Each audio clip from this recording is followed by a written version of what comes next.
Well, thank you very much, everyone. Great honor to be here with my friend. I'm delighted to welcome President Macron back to the White House. We've been together quite often, but not that often in the White House. We honored the President, First Lady of France, not so long ago. There was a beautiful evening, and we will not soon forget it. It was a beautiful day and evening, and many fond memories. I also want to thank Emmanuel for hosting me in Paris last December after a historic election win to witness the reopening of the spectacular Notre Dame Cathedral, where you did an outstanding job in bringing it back together. That was a sad day watching that burn, and 5 years later you had it up, and it was they say more beautiful than it was before, so I think that's a great achievement. That was not easy. France is America's oldest ally. Our cherished partnership has been a force for freedom, prosperity, and peace from the very beginning. We're now working on some very interesting developments. One in particular, as you know, the war between Russia and Ukraine. In the American Revolution, French support helped us to seize our destiny as an independent nation. In the First and Second World Wars, our citizens shed blood together on the battlefields of Europe. And I'll never forget joining President Macron 6 years ago on the 75th anniversary of D-Day. That was some day. The purpose of our meeting today is to end another battle, a really horrible one, a war, something that we haven't seen since the Second World War, that is ravaging European soil, the deadliest and most destructive conflict that one can imagine. I've seen the pictures, I've seen the satellite photos and lots of other photos, and it's a horrible thing that's happening. Thousands of people are dying a week. This very day is the third anniversary of the invasion of Ukraine, which would never have happened if I was president. That was not going to happen. The horrors of this gruesome and bloody war can scarcely be overestimated. Hundreds of thousands of people, Russians and Ukrainians in particular, have needlessly died. An entire generation of Ukrainians and Russian men has been decimated. 1,000-year-old cities have been turned into rubble. Those beautiful spires that you used to see there, they were most beautiful in the world, they say, are lying in heaps of rubble, blasted to smithereens. It's time to end this bloodletting and restore peace, and I think we're going to do it. We've had some great conversations, including with Russia. Since my return to the White House, we've made more progress toward that goal in 1 month than occurred in the past 3 years. And I've spoken with both President Putin and President Zelensky. And again, a lot of good things toward peace are happening, moving it, I think, pretty quickly. Last week, Secretary of State Marco Rubio, National Security Advisor Michael Waltz, and Special Envoy Steve Witkoff conducted successful talks in Saudi Arabia with the delegation from Russia, and I'd like to thank the Kingdom of Saudi Arabia and the King and Mohammed, great people.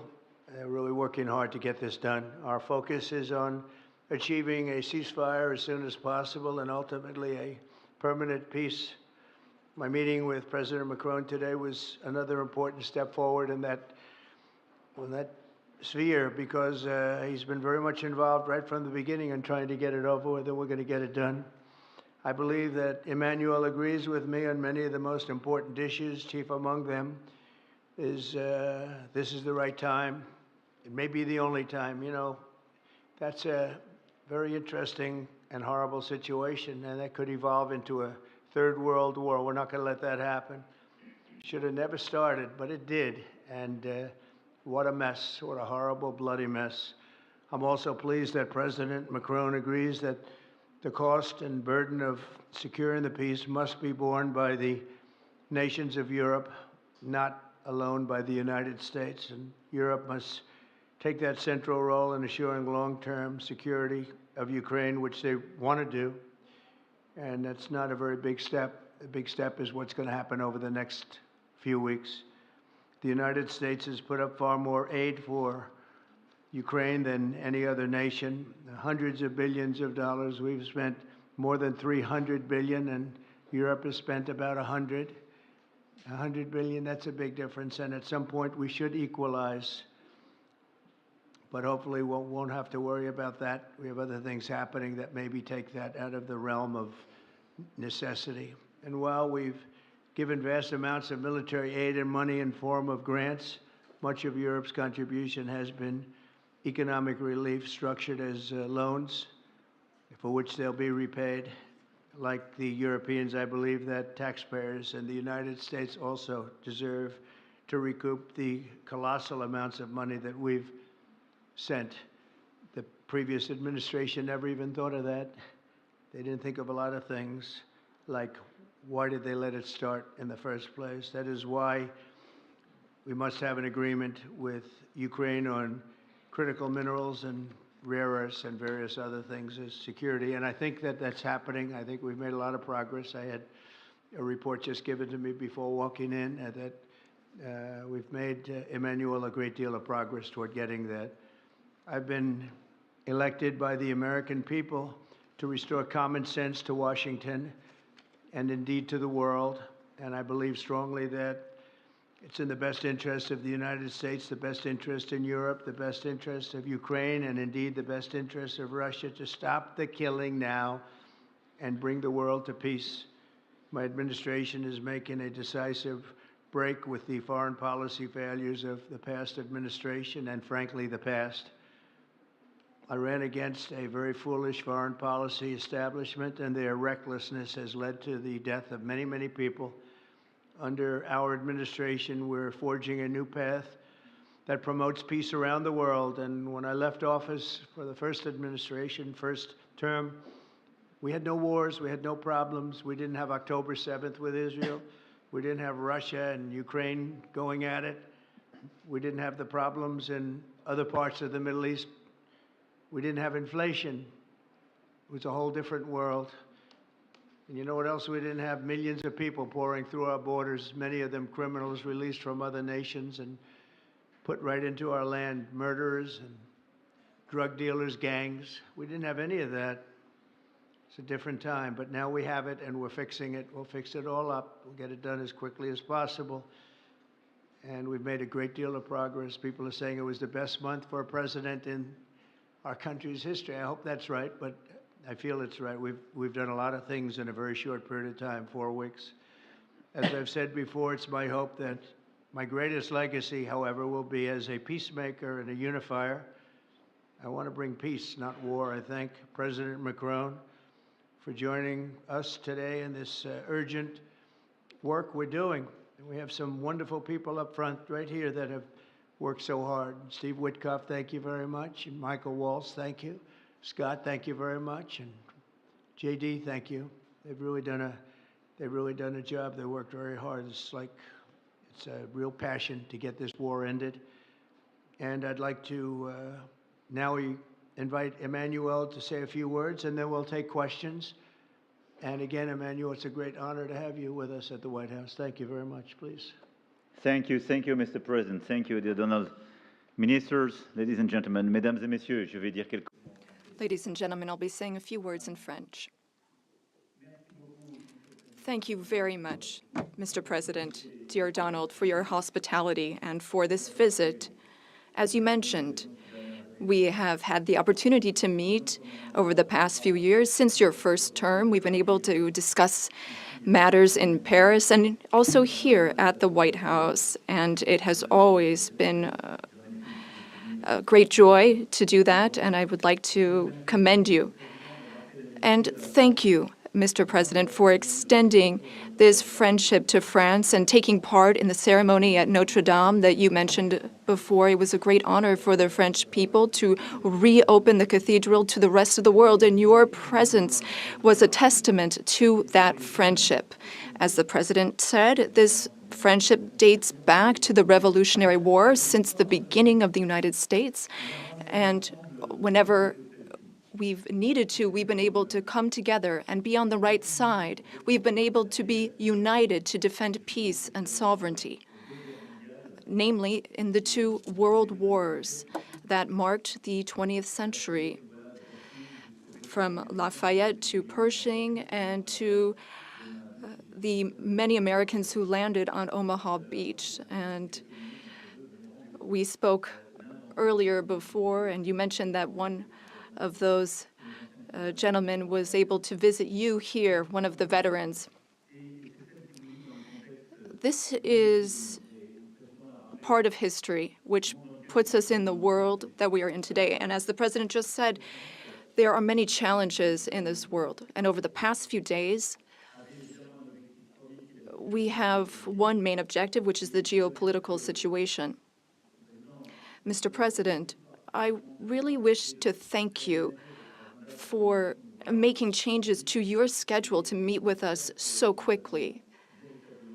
I think we've made very substantive steps forward during our discussions, and this is a major step in what we're experiencing today. We had a video conference with all of the G7 leaders, which was an opportunity for us to discuss this matter 3 days after the Russian war in Ukraine and to express our support for President Zelensky to the Ukrainian people, but also to speak and share about our desire for a lasting peace. This is what we have spoken about very forcibly over the past few weeks. We thought that this war was only going to last a few weeks when it broke out in 2022. We admire greatly the courage of the Ukrainian people. And Mr. President, I wish to thank you for this. You mentioned that there are responsibilities on Europe's side, and indeed, we have invested $128 billion in aid to Ukraine and the Ukrainians. Ukraine has been able to hold the front of our collective security. It's fought over these past few years for its independence and for its sovereignty, but also for our collective security, because I think that no one in this room wants to live in a world where it's the law of the strongest and international borders can be violated from one day to the next by anyone. Over the past few hours, and as you mentioned this, Mr. President, we've been able to see a few things take shape. First of all, allow me to commend you on your decision to work with President Zelensky and to conclude this agreement that's so important for the U.S. and Ukraine on rare earths, critical minerals, but also having substantive conversations with President Zelensky during this key phase of achieving this deal, which is a major commitment to Ukraine's sovereignty, and I think that's very commendable. We also have a shared desire to build peace. We will have this responsibility. This is 10 years after the war started in Crimea, and then we saw the events in the Donbas region and along the northern part of the country.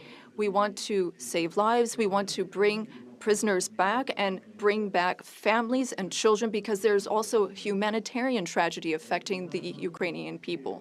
We had lengthy discussions with the president, and we spoke about our desire to bring an end to conflicts, to have a truce that is measurable, verifiable, and that enables negotiation of a lasting peace, where we will discuss not only Ukraine's reconstruction, its territories, but also the security guarantees, meaning maintaining peace over the long term. As I said to the president, we've experienced peace accords that were only ceasefires without ensuring security guarantees, Minsk I and II.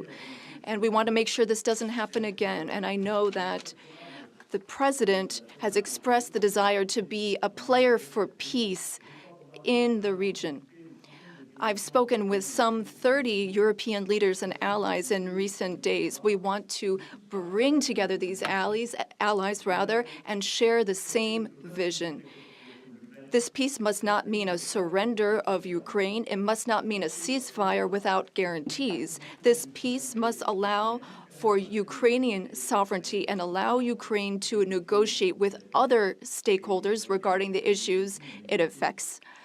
But it is also a country in which we need to shoulder our responsibilities so that we ensure security and stability for Ukraine and for the entire region. And for us Europeans, this is an existential issue. We also spoke about these issues at length with the President. We've worked with President Zelensky and gotten to some of the details of the various phases of the negotiation.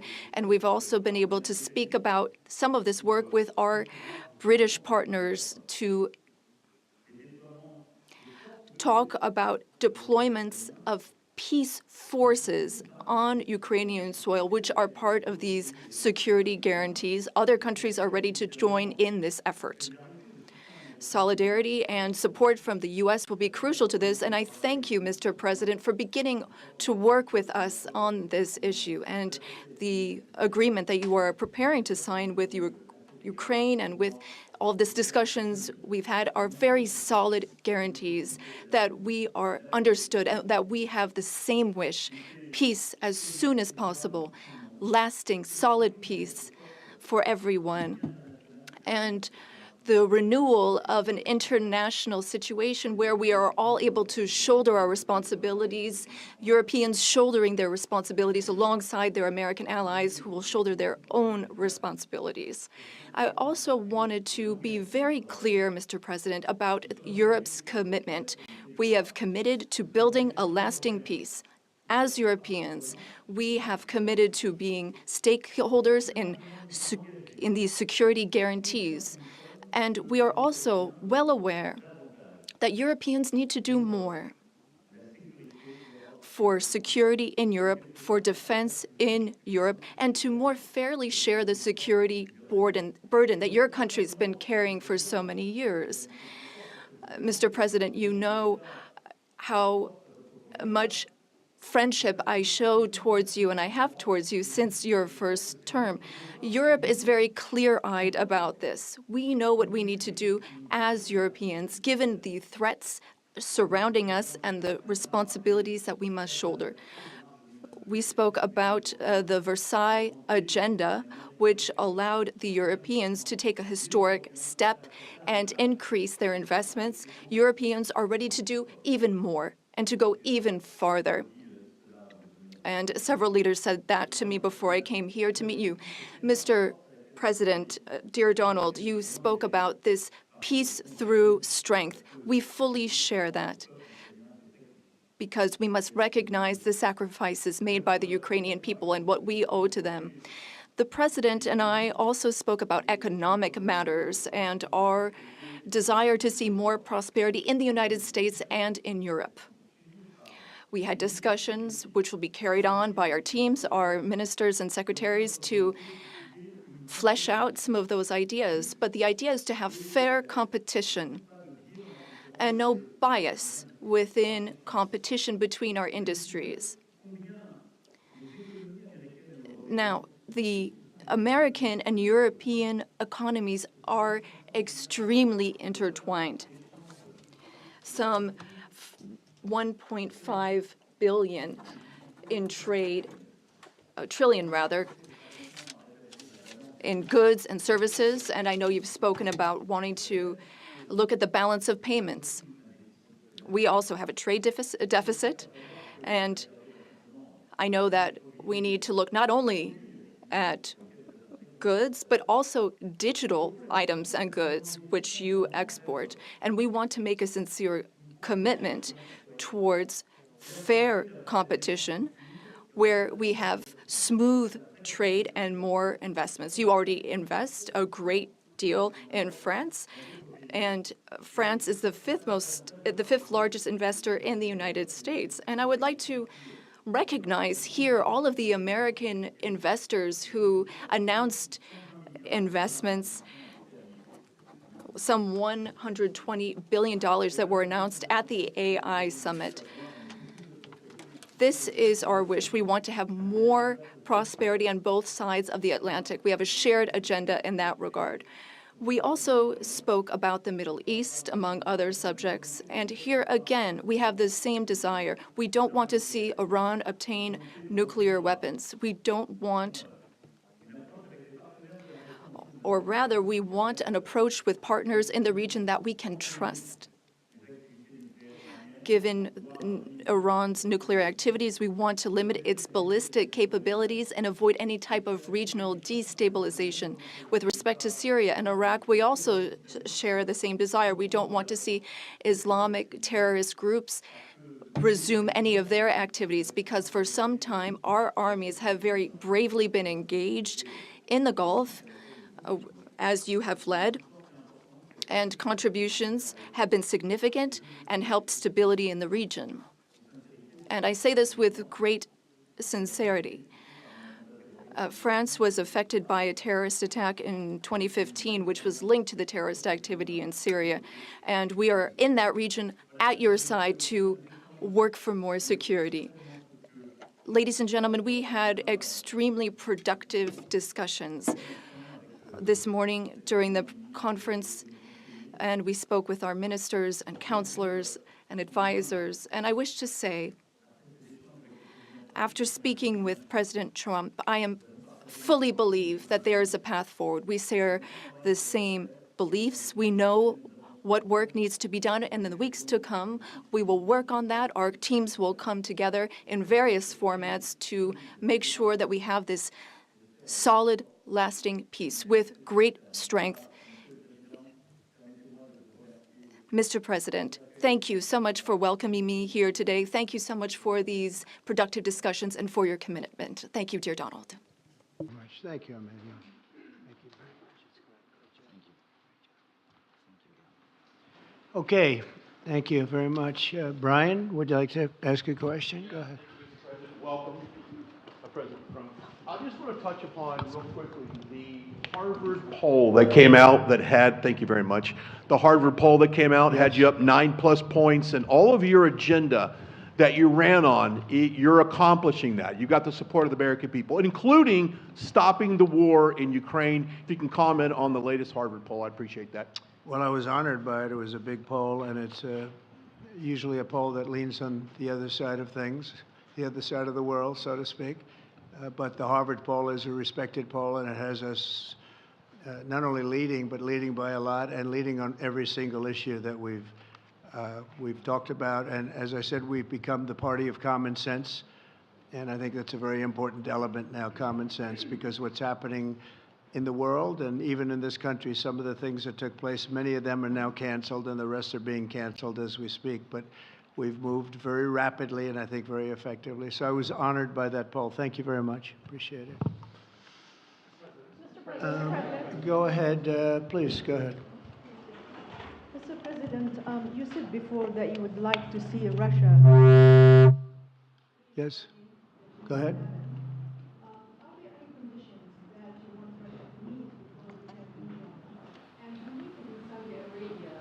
When you're meeting in Saudi Arabia with President Putin, will that happen regardless of any progress on the Ukrainian file? Yeah, I think the meeting in Saudi Arabia was a fantastic one. We met with the Crown Prince, who's a fantastic young guy. He's young, but with great imagination and tremendously respected all over the world. And he goes right to the king, and the king is incredible. Gotten to be friends with both of them very much, and they want to see this ended, and they're going all out to make sure that it is ended. I think Russia, likewise, I've spoken to President Putin, and my people are dealing with him constantly, and his people in particular, and they want to do something. I mean, that's what I do. I do deals. My whole life is deals. That's all I know is deals, and I know when somebody wants to make it and when somebody doesn't. I will say this, before I came here, there was no communication with Russia whatsoever, and Russia wasn't answering calls. They were not talking to anybody. They wouldn't talk to anybody, and people sort of accepted that as being that they want to go forward and just keep going without stop.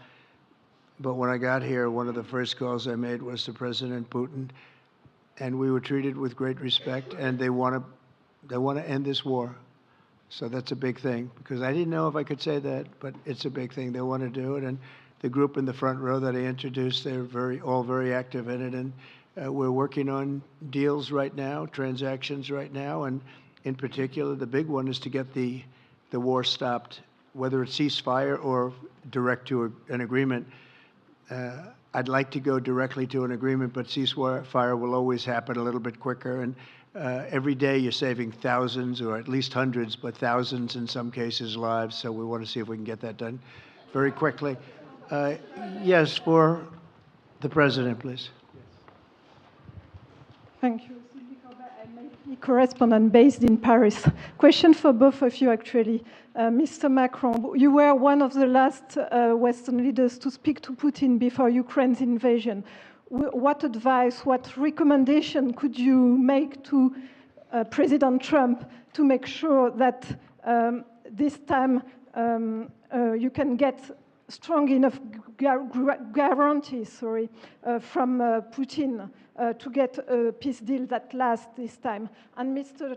President Trump, what makes you think you can trust Putin in those negotiations? Thank you. Look, I will never give any advice to President Trump. We have friendly and trustful discussion, but my experience with President Putin is the following. Number one, I always think it's good to have discussion with other leaders, and especially when you disagree.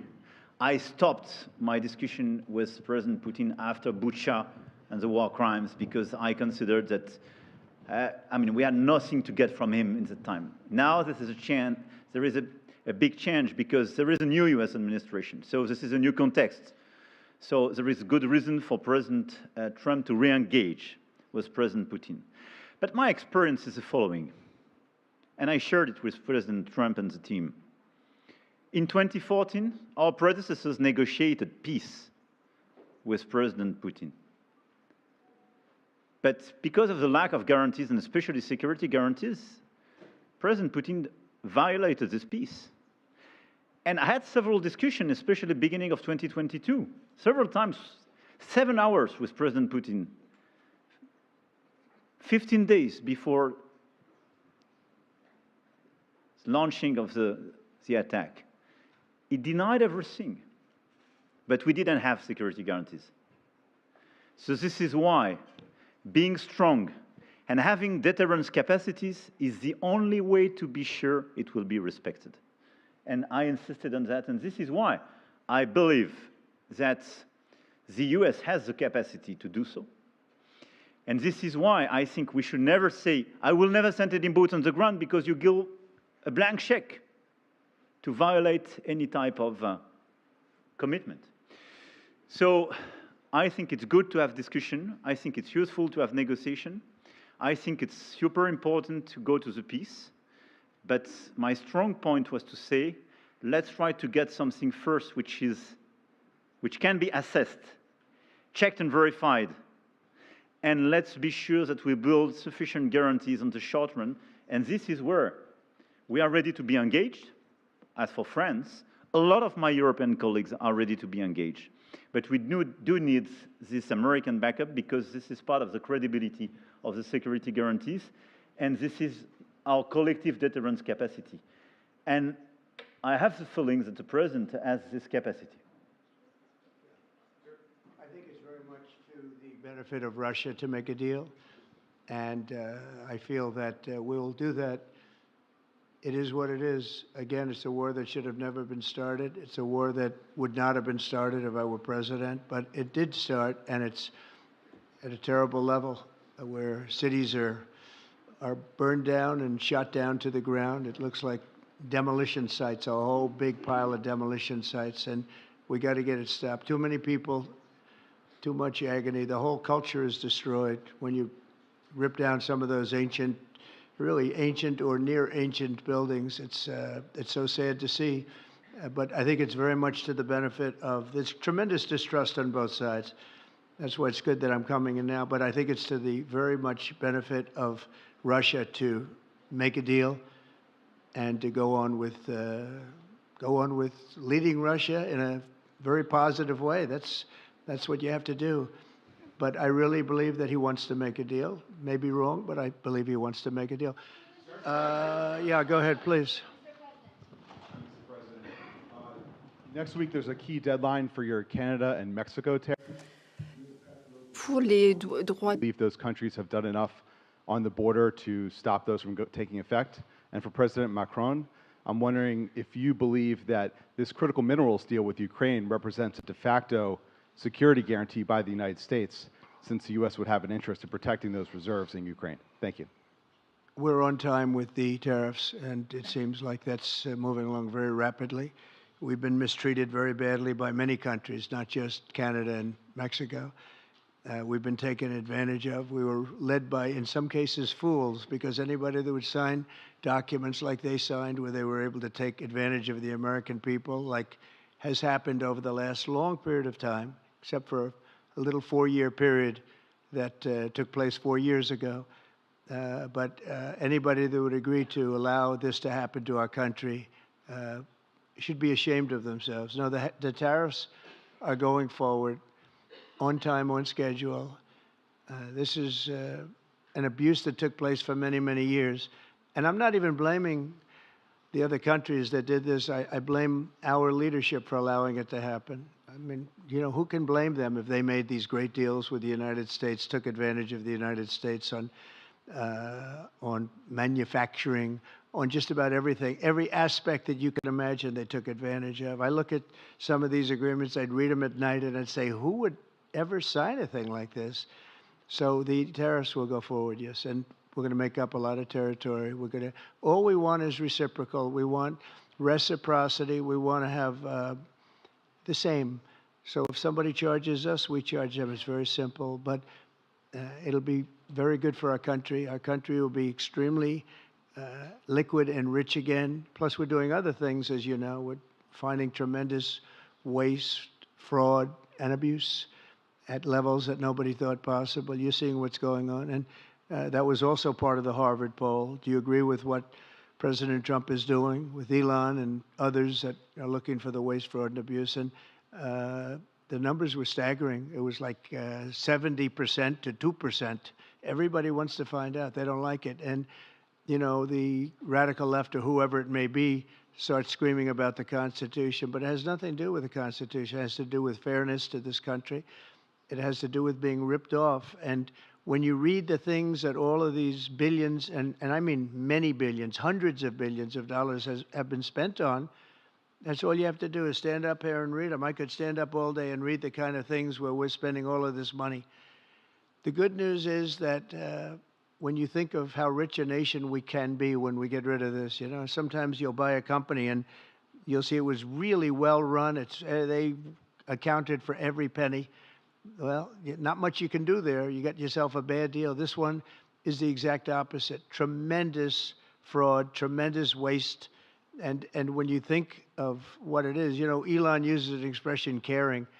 If we had people that cared, just cared a little bit when they did contracts, when they negotiated with outside vendors on behalf of the United States. That's what I'm doing now. I'm negotiating for the people of the United States. So we're doing a great job of it. I will say we found it'll be hundreds of billions of dollars of waste and fraud and abuse. Thank you. Please. Look, I think this discussion is a very important one. First, because it's important for the US, and it will be a good occasion for a first very important meeting between President Trump and President Zelensky. Second, I think there is a lot of economic upside on both sides.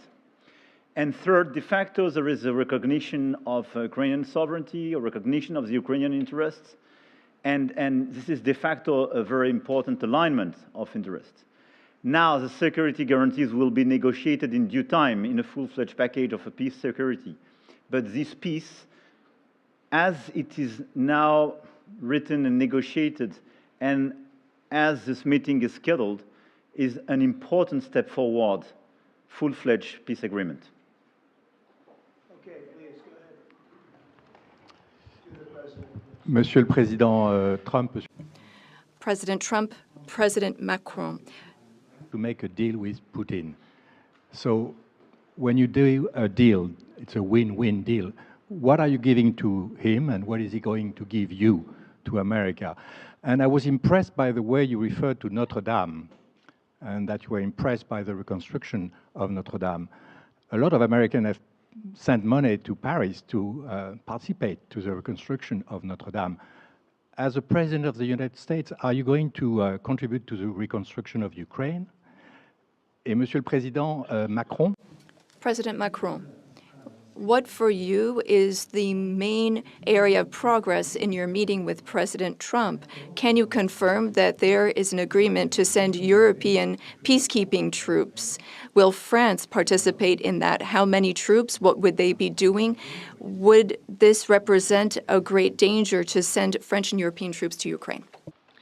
Well, I guess it's a little strange question because you ask whether or not we're going to, on behalf of the United States, contribute to Ukraine. I mean, we're in there for about $350 billion. I think that's a pretty big contribution.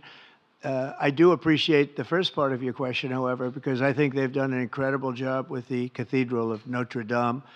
I think the president has done. I know he headed it up, and I know how hard he worked, and it took a period of time, but really not a long period of time considering what that was, so delicate, so beautiful.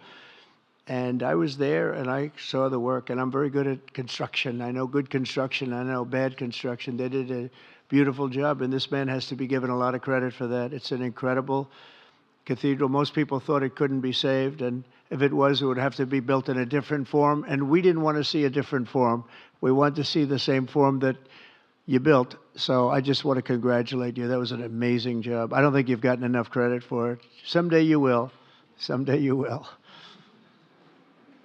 Thank you, Donald. Merci beaucoup.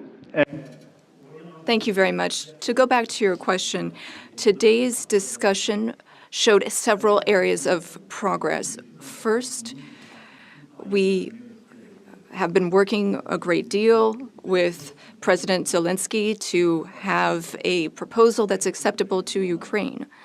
President Trump has confirmed that he will be meeting with President Zelensky very soon to finalize the agreement on critical minerals and rare earths and to speak together about that matter. That's a very important step forward. The second thing is that during our discussions, we were able to go into some of the details about the proposal that we have just made to have a truce, a peace, and be able to measure that and then structure our discussions on that basis. France and several other European countries, along with Ukraine, are hard at work to build this lasting peace with very specific points, including security guarantees, the territories that belong to Ukraine, the issue of reconstruction, the economy, and critical minerals. We've been able to go into the details of those proposals. The third area of progress, which really mark a turning point, is the fact that we were able to talk about the details of the security guarantees. And the president has shown this over the past few days, and he said so a moment ago. We want peace. He wants peace. We want peace swiftly, but we don't want an agreement that is weak. The fact that there are Europeans that are ready to engage, to provide for these security guarantees. And now there's a clear American message that the U.S., as an ally, is ready to provide that solidarity for that approach. That's a turning point, in my view. And that is one of the great areas of progress that we've made during this trip and during this discussion. When it comes to troops, in the past, a year ago specifically, we saw a reason to talk about sending troops for strategic regions. Today, when we talk about troops, we're talking about sending them in after we've negotiated a lasting peace. And once we have that solid, lasting peace that's part of an agreement signed by Ukraine, signed by Russia, and for which we will provide the guarantees, then at that point, and recently France has worked with the UK to provide its contributions. We've worked on plans. We've worked with our militaries not to go to the front lines, not to go into occupied territories, but as a show of support to show that we have a negotiated peace signed by both sides, and that is a peace we will preserve. So these would be peaceful deployments of troops, not for combat. These would be deployments of an assurance force. They would be limited, but they show solidarity. I've also spoken with all of our allies, and there are European and non-European allies who are ready and willing to take part in that effort. Countries have helped Ukraine maintain its military capabilities in terms of the number of soldiers it has, equipment, whereas others have provided logistical support on the ground. The question is whether or in what form the U.S. will contribute. And during our discussions, and during the discussions with Russia, we've understood that this would be acceptable to Russia, and that's a very important area of progress. And that means that in this context, the Europeans will shoulder their part of the burden, their share of the burden. We have a strong alliance that we've built over the decades. We have our solidarity, and we have deterrence capacities. What does it mean? Would it be dangerous? If there is an agreement signed by Ukraine and Russia, thanks to the efforts of President Trump, and if we provide the guarantees and Russia violates the agreement, then it would be in conflict with everyone who is engaged in the peace process. And that is a change. That was something we did not see in the past. That's not what we saw in 2014. So that is the real change that we're marking. We have this deterrence capacity on the American side. We have the capacity for engagement on the European side, and that's something we're going to continue working on together. It's not dangerous, but it's credible. It's less dangerous than things that could happen in the long term. And I think this is what we need to do to ensure security. And I say this very clearly. We're also talking about security for Europeans. I've been saying this for weeks now. If we do not guarantee the security of this territory within Europe, then how can we guarantee our own security for one and all? We live just 1,500 kilometers from Ukraine, and the Germans and Polish are even closer. So our collective security is important. We need to answer this call for Europeans to be more engaged, and Americans will be there still in solidarity. Europeans are working for their collective security, but I really think this was a turning point today in our discussions. Emmanuel, thank you very much. Great job, and it's been wonderful being with you. Say hello to your beautiful wife, and we will see you again soon. We'll be speaking often. We'll get this thing worked out. We're going to get it done. So important, and great job. Thank you.